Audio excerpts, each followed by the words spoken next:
Olá, olá, alunos do sétimo ano. Vamos que vamos para mais uma aula de história. Pois bem, está aqui o capítulo 3. Pessoal, é o seguinte, vamos fechar tudo que for necessário para esse capítulo de hoje, ou melhor, o capítulo 3, para depois a gente dar continuidade num assunto tão importante que vai ser a reforma religiosa. Então vamos trabalhar todas as questões, fechar todo esse bloco, esses módulos. E se você tiver um pouquinho perdido, voltem às aulas anteriores para fazer as correções. Tá bom? Vamos lá comigo então. Já para os exercícios, ok? Então, o assunto hoje serão os exercícios. Então, está aqui, ó. Observe atentamente a pintura ao lado. Observou? Às vezes você não tem muito costume, né? Então, o que você observa aqui, ó? Que está havendo uma imposição de mãos. Lembra que nós falamos sobre isso no texto? Que o rei tinha lá, havia uma crença de que ele impunha as mãos nas pessoas e elas eram curadas? Então está aqui, ó, imposição das mãos e do ritual de toque das escrófulas.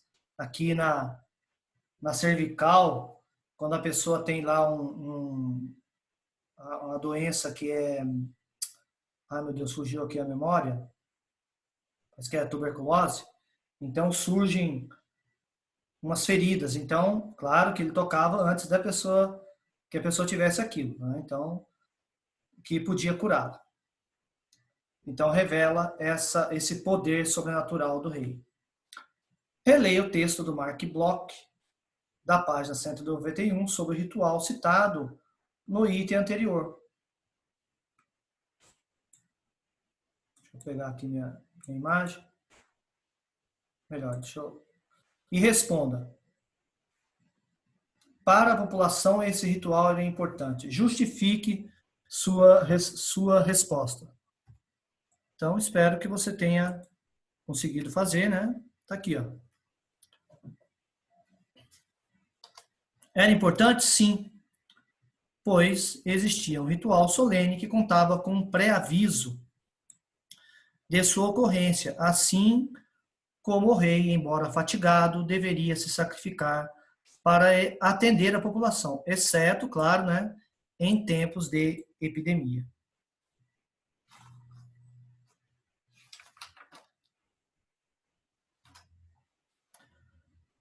Letra C. Qual é a relação que podemos estabelecer entre esse ritual e a teoria do direito divino? Qual é a ligação que tem, né? Só às vezes precisa de uma ajudinha, fala a verdade. Eu sei que você entendeu, mas na hora de elaborar ali o texto, o rei era representante de Deus na terra com a possibilidade de cura taumatúrgica, essa cura sobrenatural aí dele, né, que ele possuía. Desde a Idade Média acreditavam nesse poder. As pessoas acreditavam que ele tinha esse poder, mas somente com a teorização de Jean Bodin e Jacques Bossuet, ou seja, quando eles trouxeram à tona essa teoria de que o rei tinha esses poderes divinos todo, então é que foi estabelecido, olha só, que o poder divino do rei foi estabelecido. A partir dessa teorização, conseguiram introduzir realmente na mente das pessoas. Vamos lá para mais uma? Número 4. Sobre a Guerra dos 30 Anos, responda ao que se pede.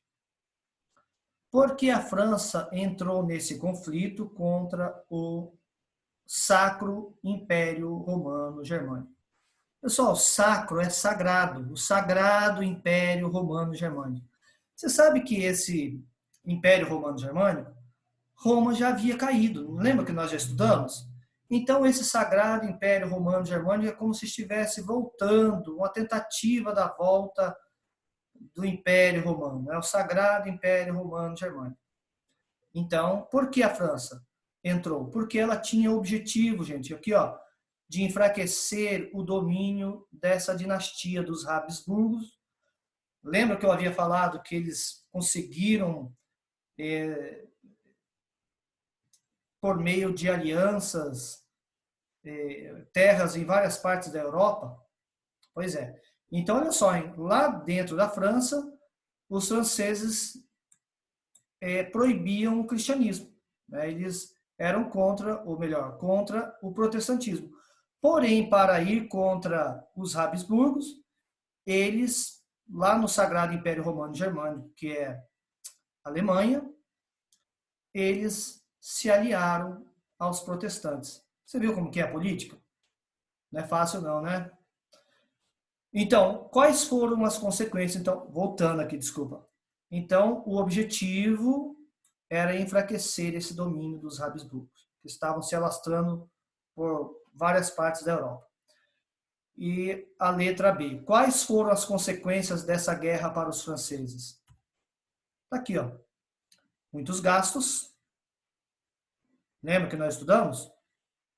Aqui, ó, muitos gastos. E para sanar esses gastos, o que o governo vai fazer? O povo paga o pato, né? Uma expressão que a gente usava antigamente, não sei se hoje ainda usa. Então, quem paga a conta é o povo. Então, vamos aumentar os impostos, que é a população francesa. Já conseguiu fazer? Então, pula para o restante da aula. Próximo. Assinale a alternativa que apresenta as fases verdadeiras. Desculpa. Assinale a alternativa que apresenta as frases verdadeiras. Luís XIV ficou conhecido como o Rei Sol. Né? Até aqui, verdade. Ele falava, o Estado sou eu. E constituiu uma figura emblemática do absolutismo na França. Verdade. Richelieu foi sucedido por Mazarino? Foi ao contrário, né? Mazarino foi sucedido por... Ou melhor, Richelieu foi sucedido por Mazarino? Não, né? Não. Que durante o governo de Luís XIV impediu o rei mandasse construir o Palácio de Versalhes? Não, até aqui está... O que ocorreu foi isso aqui, ó. Ele não impediu.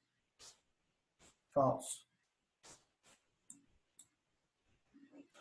Os reis franceses, desde a Idade Média, eram conhecidos pela cura das chamadas escrófulas, por meio do simples toque, algo que representava o poder sobrenatural que tinham aos olhos da população? Verdade. Então, é a letra D de dedo.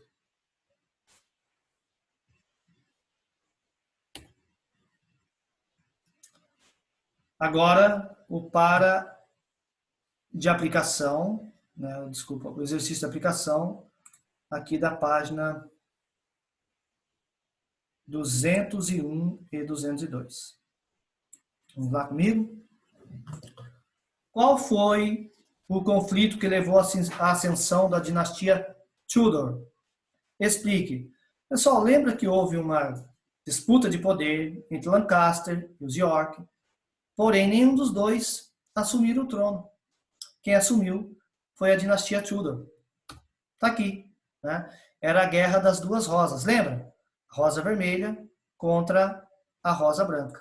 Guerra das Duas Rosas, né? Lancaster e York, um apoiado pela nobreza, o outro pela burguesia, mas na realidade quem assumiu o trono foi a dinastia Tudor com Henrique VII, que ele casou, ele era apoiado pelos Lancasters, que eram da nobreza, mas casou com uma York. Que interessante, né? Como que é a política. Próximo, Elizabeth I levou o absolutismo ao seu apogeu na Inglaterra. Descreva as principais medidas que essa monarca adotou para que tal sucesso fosse possível. Vamos lá? Está aqui, ó. Tornou a Inglaterra uma potência marítima e naval. Inclusive, eles conseguiram vencer a esquadra naval espanhola, que era chamada de Invencível Armada na época. E também, olha que interessante, ela perseguiu os católicos, os puritanos, que são os calvinistas, lá na Inglaterra, e ela vai tornar o anglicanismo, que é também uma vertente protestante, a religião oficial da Inglaterra. Outra coisa que ela fez, travou embates com a Escócia, e durante o seu reinado que houve a colonização inglesa na América do Norte, que vai começar com 13 colônias, depois vão virar, né, os Estados Unidos da América. Ok? Mais uma? Tá aqui, ó. A número 3. Tá, nos reinados de Henrique VIII e Elizabeth I, ao longo do século XVI, o parlamento inglês aprovava pilhas de estatutos, que controlavam muitos aspectos da vida econômica, da defesa nacional, níveis estáveis de salários e preços, padrões de qualidade dos produtos industriais, apoio aos indigentes e punição aos preguiçosos e outros desejáveis objetivos sociais. Essas pilhas de estatutos ou leis revelam a característica comum às monarquias absolutistas, e a qual os historiadores deram o nome de mercantilismo. Certo? Pessoal, aprova pilhas de estatuto, controle de aspectos da vida econômica. Olha, eu vi que teve alguns alunos que não entenderam o que é esse mercantilismo. Mercantilismo é uma política econômica em que o rei toma conta dela. Tá? Então, nós falamos que é intervenção do Estado. Ele intervinha naquela política. Os burgueses não faziam o que bem entendiam. Tá certo? Ele colocava o seu dedinho em tudo. Próxima. Exercícios propostos, 4 e 5, da página, deixa eu ver aqui, 202 também. Qual foi a questão que Henrique VIII travou com a Inglaterra, com a Igreja Católica? E qual foi a consequência desse desentendimento? Pessoal, lembra que ele queria muito se divorciar? Não é que a esposa dele não tinha filhos. Ela teve até 6 filhos, a Catarina de Aragão. Porém, eles nasciam natimortos, né, que é nascimento morto, ou ficavam algum tempo vivo. Resultado, de 6 filhos, só uma sobreviveu, que foi a Maria Tudor, que virou a Maria I. E olha, ele queria tanto se divorciar, mas era um pretexto, né? Lembra? O que eles queriam mesmo eram as terras, as riquezas que a igreja possuía, que a igreja católica, ela chegou num momento de muito poder, muito poder. Então, o rei Henrique VIII, com esse pretexto, ele queria, né, as terras da igreja. Então, vamos lá para o texto? Está aqui, ó. Para divorciar de Catarina Aragão, Henrique VIII vai travar esse embate. O que vai acontecer? Né? Vai, olha, culminar com a criação de uma igreja. A igreja chamada anglicana. Ele será o próprio papa dessa igreja, além de rei. Então, dá uma pausa, corrija ou melhore a sua questão, porque às vezes você fez até um pedacinho, né? Ou melhore, que às vezes está incompleta. Dá uma melhorada aí e vamos continuar. Beleza? Gente, aqui tá quente, não sei se é aí do seu lado, viu? Eu desliguei aqui para não sair muito barulho no vídeo. Vamos lá? Sobre a alimentação dos reis e das rainhas. Assinale a alternativa correta. Pessoal, essa questão, eu estou aqui com a minha apostila e tem um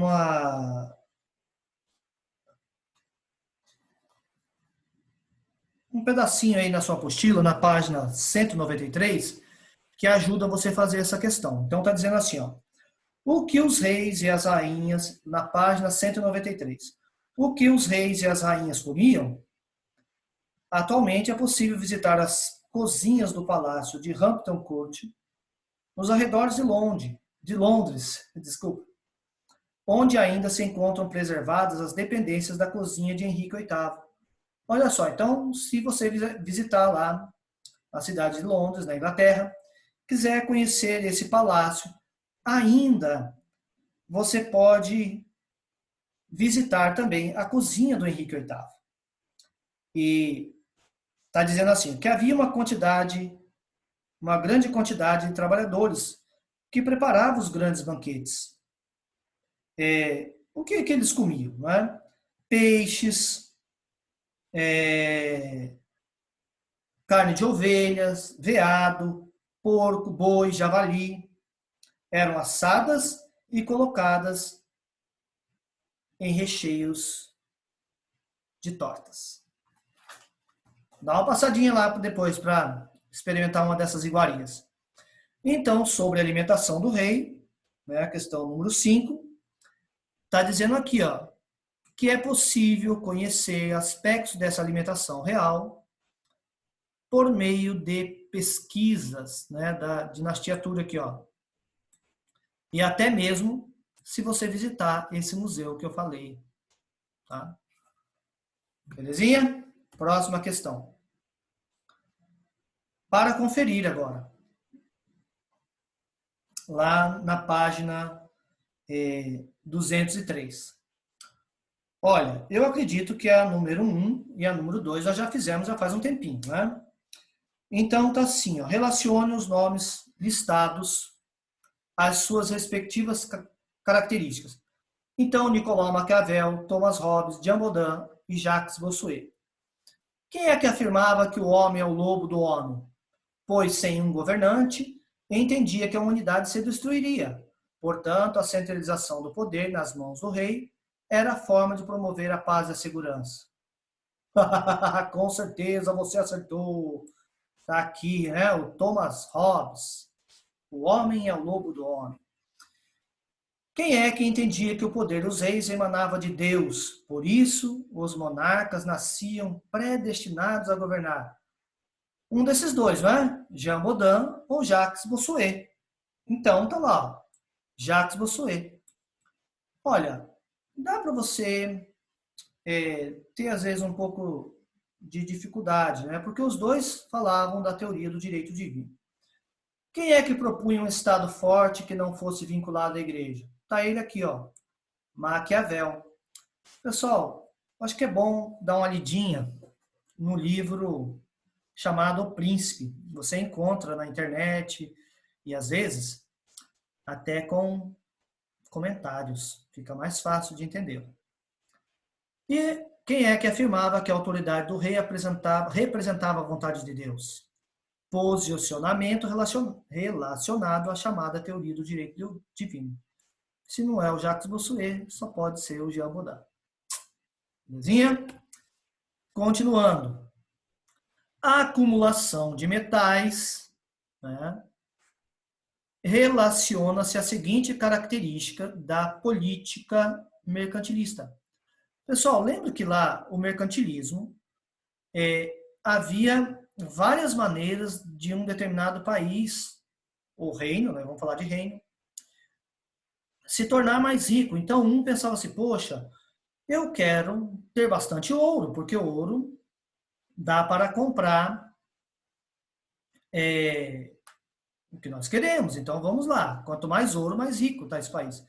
Então, uma forma era de buscar esse ouro em colônias.